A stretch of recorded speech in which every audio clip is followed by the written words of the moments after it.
Cuidar a la naturaleza es cuidarnos a nosotros mismos como naturaleza que somos. Buenos días, bienvenidos a un nuevo programa de Oiga Profe. Hoy nos encontramos con el profesor Narciso Barrera Bassols. Él es profesor de la Universidad Nacional Autónoma de México y ha sido invitado por la Corporación Universitaria Minuto de Dios, la Facultad de Ingeniería, a participar en el tercer Seminario Internacional de Agroecología. Profesor Narciso Barrera, muy bienvenido. Muchas gracias por estar de nuevo en nuestro país, por estar aquí en nuestra universidad y por compartir con nosotros sus experiencias investigativas y su conocimiento sobre el tema de memoria biocultural. Buenos días, muchísimas gracias por la invitación. Estoy muy contento de estar en Colombia, en Bogotá y en la Uniminuto. No es la primera vez que lo hago y realmente quiero felicitarlos por el esfuerzo que ustedes están realizando en el ámbito de la agroecología, que es una disciplina emergente de importancia para el futuro en el marco de la crisis ambiental y alimentaria y civilizatoria que estamos viviendo. El profesor Narciso Barrera Bassols es antropólogo y geógrafo. Actualmente es docente del Centro de Investigaciones en Geografía Ambiental de la Universidad Nacional Autónoma de México. Sus estudios se centran en el rescate de los saberes y prácticas de los pueblos tradicionales e indígenas del mundo. Ha realizado ponencias por la defensa de maíces nativos en varias regiones de México y Latinoamérica. Este profe se autodefine como viajero empedernido, amante de la música y de sus paisajes. En ese trasegar se encuentra de paso por Colombia para hablarnos sobre memoria biocultural.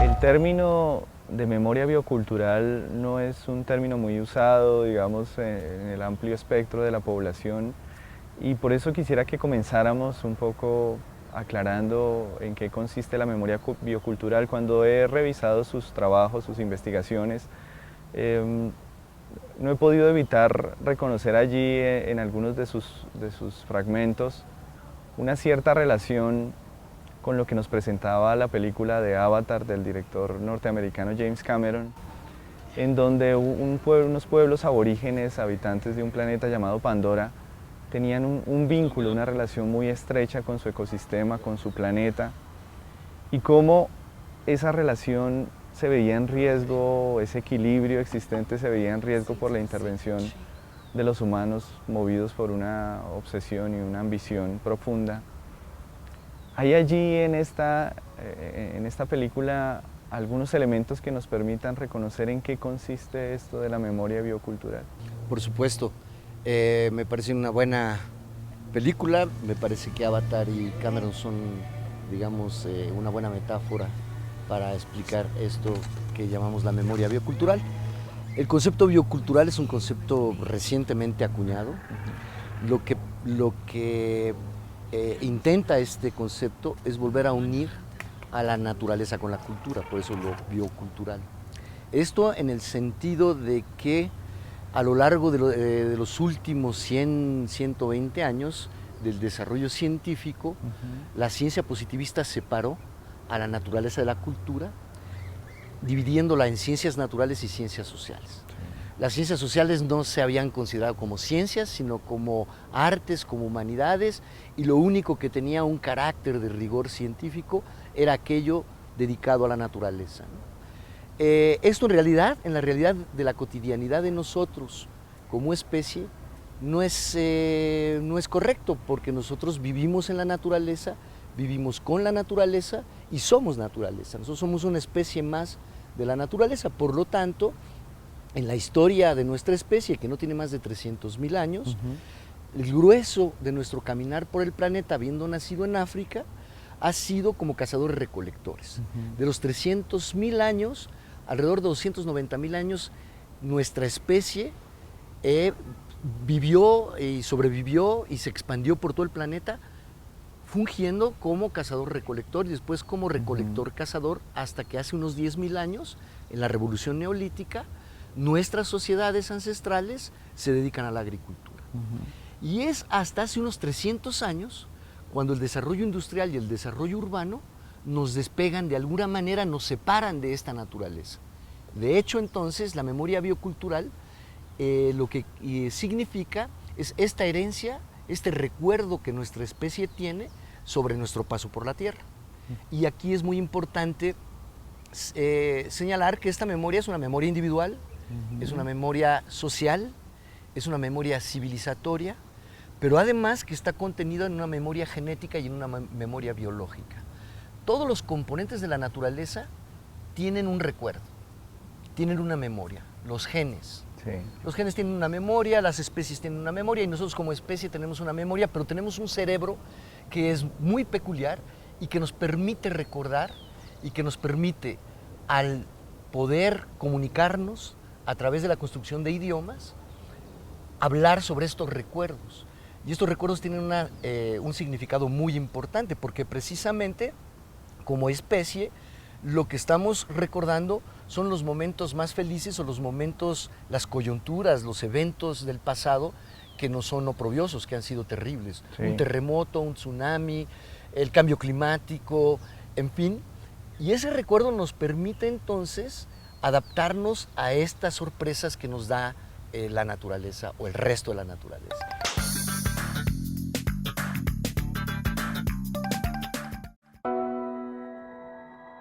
Desde nuestro origen como Homo sapiens en el sur y sureste de África hace 300.000 años, la cultura ha sido el instrumento de la especie para adaptarse al medio y sobrevivir en él.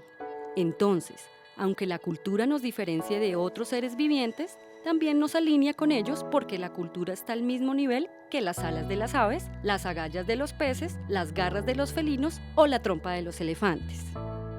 La cultura ha permitido la domesticación de especies vegetales y animales que hoy sirven de alimento a una sociedad occidental que desprecia y desconoce a los humanos que han dejado estas herencias vitales tan diversas como la geografía del planeta. Las culturas ancestrales se han caracterizado por enriquecer a la naturaleza al asentarse en un lugar. Son productoras de biodiversidad, han coevolucionado con la naturaleza y han generado una importante memoria biocultural que se expresa en sus costumbres, ritmos, alimentos, vestidos, lenguas, pero sobre todo en sus relaciones con los no humanos que hacen parte del territorio. Hace 5.000 años existían alrededor de 12.000 culturas a lo largo y ancho del planeta. Actualmente, y a raíz de la expansión del pensamiento occidental por el mundo, se ha perdido el 40% de la diversidad lingüística, lo que pone en riesgo la herencia de conocimientos que han determinado la permanencia y el futuro de nuestros pueblos, la memoria biocultural. Es posible reconocer que hay unos grupos humanos que han hecho adaptaciones distintas, es decir, hay comunidades indígenas y comunidades ancestrales que tenían una relación o tienen todavía una relación con la naturaleza muy distinta de unas comunidades y unas sociedades occidentalizadas que tienen una relación, digamos, más distante con la naturaleza. ¿Hay alguna relación entre el proceso de sedentarización, es decir, es el proceso de sedentarización la causa de que hayamos hecho una ruptura muy fuerte con la naturaleza, sabiendo que todavía hay comunidades indígenas que son, digamos, muy móviles, muy nómadas, y que ellas tienen un vínculo con la naturaleza mucho más fuerte? O sea, la sedentarización de la especie humana fue el primer paso, el primer momento para establecer una distancia muy fuerte entre la especie humana y la naturaleza. Bueno, digamos, esta sedentarización se da hace unos 10.000 años, ¿no? Lo que llamamos la revolución neolítica, Sí. El devenir de pueblos cazadores-recolectores en pueblos agrícolas, en aldeas, que inventan nuevas especies y al inventar nuevas especies moldean a la naturaleza y crean paisajes. El paisaje es un constructo ecosociológico, es decir, es la comunión entre naturaleza y cultura y por supuesto que no se puede separar entonces naturaleza de cultura, ¿no? Pero yo creo que más bien es la industrialización que se da aproximadamente hace unos 300 años. Sí. Y no tanto la sedentarización. La sedentarización promueve riqueza biológica, en este caso riqueza agrobiológica. Los humanos aprenden a domesticar plantas y animales y crean nuevos objetos que para ellos son sujetos. Yo creo que la revolución neolítica es el momento más importante, más rico de nuestra historia como especie, y no el momento que estamos viviendo, a pesar de que nos dicen que estamos en un momento de gran esplendor, sí. Y yo diría que más bien estamos como en una época medieval, estamos regresando a ese obscurantismo. ¿Y por qué lo digo? Porque es a partir de hace unos 300 años que, consolidada ya la ciencia positivista, permite el desarrollo o la separación de la producción de alimentos y del consumo de alimentos. Y esto se da con la creación de las grandes ciudades y con la industrialización. Y esta industrialización se da a partir de una explotación de recursos no renovables, sí. Que lo que hace es que concentra la energía en la ciudad, y la periferia rural, que es, digamos, es la memoria de estos 290 y tantos mil años, expresada en el trabajo de los hombres con la naturaleza, es rota, y buena parte de la población se dedica ya a otras actividades y por lo tanto no tiene una relación directa con la naturaleza. ¿Cómo recuperamos de alguna manera esta memoria perdida, estos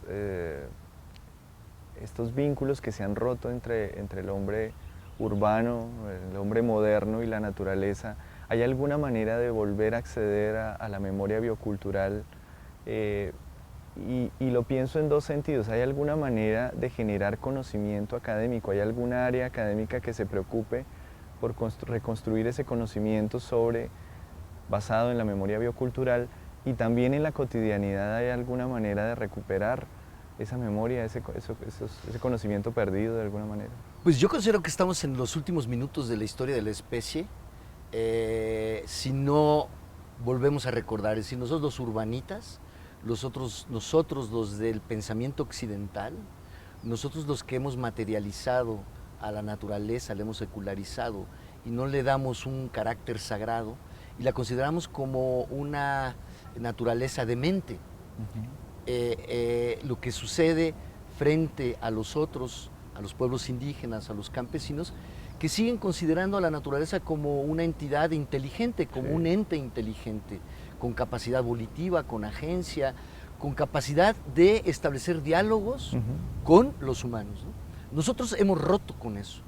Y yo pienso que los que resguardan esa memoria, los pueblos indígenas y campesinos, que se encuentran fundamentalmente en la franja intertropical del planeta, en donde coexisten modos de vida o estilos de vida muy relacionados con la naturaleza y donde hay, digamos, plataformas éticas y morales que han permitido el enriquecimiento y el mantenimiento o preservación de esa riqueza biocultural, son, digamos, los últimos focos de salud de este planeta. Y por lo tanto, tendríamos que voltear a verlos y buscar nuevos mecanismos de negociación o de discurso o de diálogo con el efecto de que aprendamos de ellos lo que no quisimos aprender durante los últimos 10.000 o 5.000 o 3.000 o 2.000, o en el caso nuestro de América Latina o de América, durante los últimos 500 años. Estos pueblos son los poseedores de los conocimientos más profundos que la especie humana tiene acerca de los no humanos o la naturaleza. La ciencia como un instrumento de entendimiento objetivo y racional de la naturaleza que la seculariza, que la vuelve objetos, ¿no? Tiene sus límites. Y esos límites se pueden dialogar y discutir entre aquellas culturas que tienen una mirada no secular, totalmente emocional, vivida, explorada, ¿no? Y que permiten entender a la naturaleza con también sus límites desde otra perspectiva. Lo que significa es un conjunto, un arcoíris enorme de diferentes maneras de expresar, de entender, de mirar, de reconocer, de clasificar y de apropiarse de la naturaleza.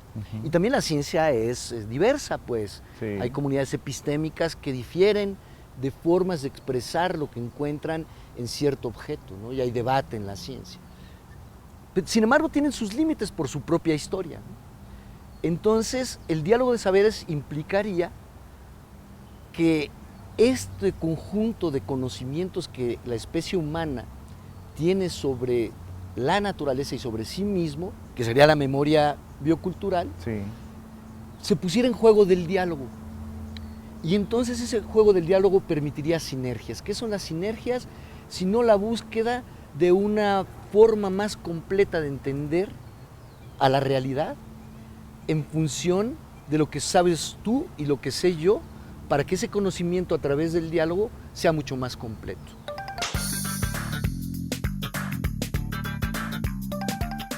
Oiga, profe, ¿cómo podemos recuperar las culturas desde la parte agroecológica?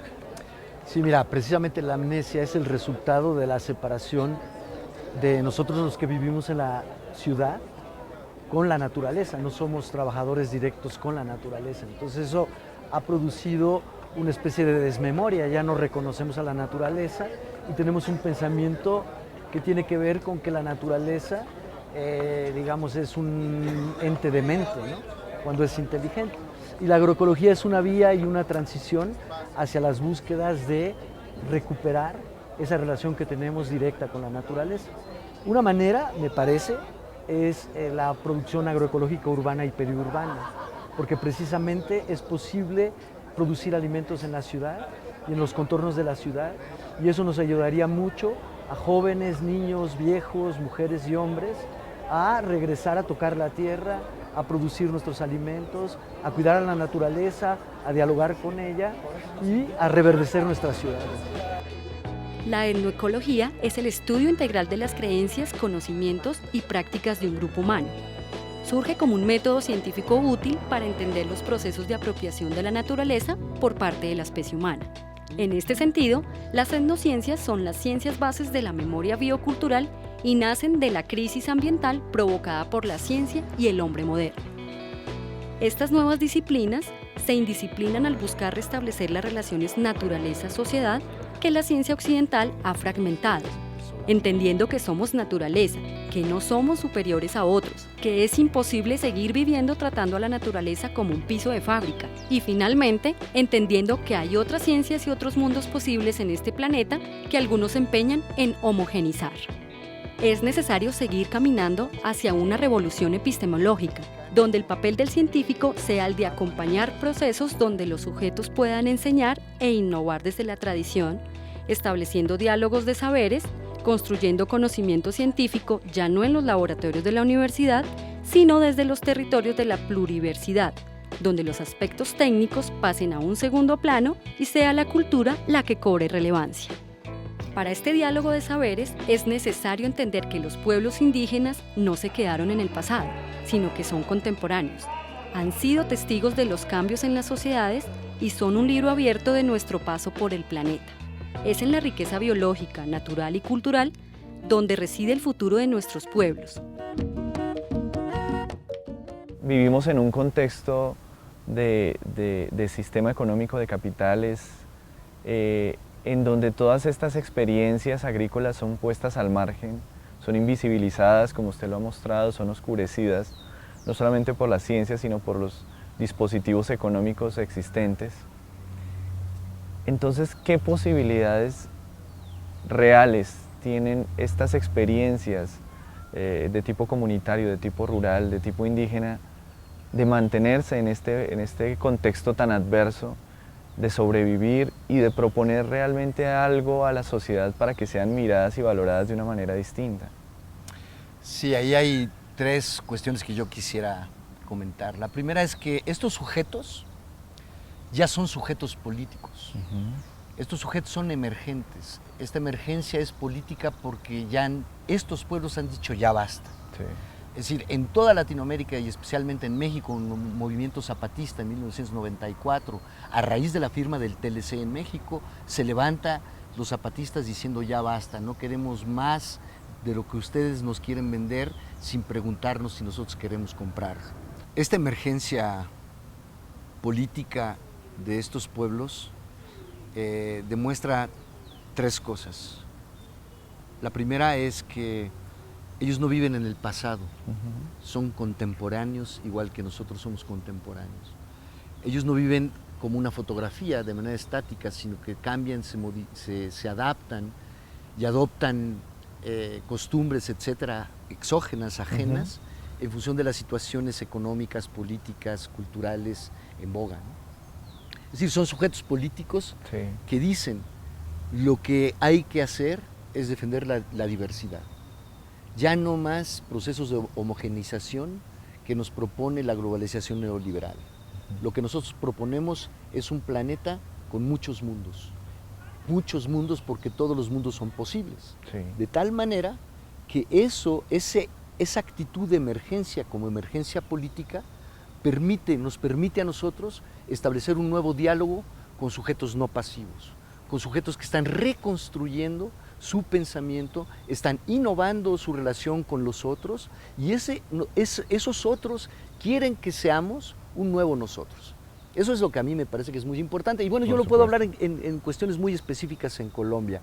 He estado con los pueblos Nasa, en los Andes Central, cerca de Popayán, me parece. Cauca. En el Cauca.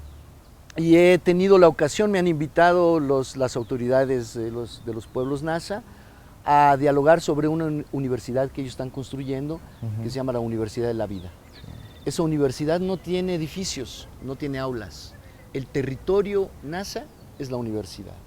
Y cuando estuvimos dialogando, ellos me dijeron, a nosotros lo que nos interesa es tejer sueños con cosmovisión para hacer la realidad.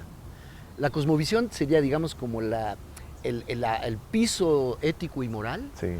Los sueños son los que tenemos todos de esperanza, especialmente en épocas de crisis, y precisamente esta unión permite el tejido de concreciones. Ellos tienen una escuela agroecológica, una escuela de medicina tradicional, tienen policía municipal, tienen, en fin, una serie de eventos que me parece que lo que hacen es fortalecer su identidad, su pertenencia, su orgullo, en un momento en donde la situación no les es muy fácil, les es adversa, y lo que piden cuando invitan a un académico es dialogar. Pero no dialogamos en un aula yo parado y ellos sentados. Dialogamos en sillas, en círculo, y lo que hacemos es una especie de investigación-acción. Lo que hacemos es participar nuestras ideas, participar nuestros problemas y buscar entre todos la solución. ¿Qué lugar juegan entonces las comunidades indígenas, las comunidades campesinas en este entorno? ¿Qué tienen ellas para hacer? ¿Qué tienen ellas para proponer una dinámica económica distinta? Estamos viviendo un momento en donde los movimientos indígenas y campesinos en el mundo son muy importantes para defender esa porción de la riqueza que ya es escasa en el planeta y que además es de ellos, no es nuestra, ¿no? Entonces, yo creo que el diálogo de saberes, por un lado, una nueva normatividad o constitución que defienda, promueva y enriquezca las autonomías, las soberanías, empezando por la alimentaria, etcétera, etcétera, de esos pueblos para que ellos decidan qué proyecto de vida quieren seguir y cómo quieren relacionarse con nosotros. Y en tercer lugar, la innovación. Es decir, en el diálogo de saberes lo que nosotros podríamos establecer con nuestros pensamientos o conocimientos limitados es buscar innovar la tradición. Yo me imagino un conuco, creo que se llama un conuco, chagras, es decir, un policultivo. Como un agroecólogo hablando con un campesino que tiene un policultivo enfrente, puede diseñar en su laboratorio unas nuevas maneras para producir con buena calidad, para aumentar la diversidad, para evitar las plagas, y ese es el diálogo. Y eso nos lleva a una mejor comida y no transgénica, eso nos lleva a una mejor y más sana alimentación, eso nos lleva a una mejor y más sana juventud y nos llena a una mejor y más sana esperanza. Profesor Narciso Barrera, muchas gracias por todo este conocimiento que tan amablemente nos ha brindado sobre el tema, y es usted siempre bienvenido a Uniminuto, a Bogotá, a Colombia, siempre lo recibiremos con los brazos abiertos. Muchas gracias, y yo quiero también agradecer a Uniminuto otra vez y a la sociedad colombiana el permitir que un mexicano pueda caminar por estos bellos paisajes y esta bella gente de Colombia. Gracias. El Amazonas, como platicábamos, se pensaba como un lugar vacío, ¿no? Recientemente los estudios demográficos demuestran que a la llegada de los españoles o portugueses en este caso a Brasil, los europeos pues, había aproximadamente 1 millón de habitantes en el Amazonas. Esto tiene un significado muy importante. El Amazonas, la selva amazónica, no es una selva prístina, es una selva domesticada. Yo le llamaría una culturaleza o una naturaleza culta.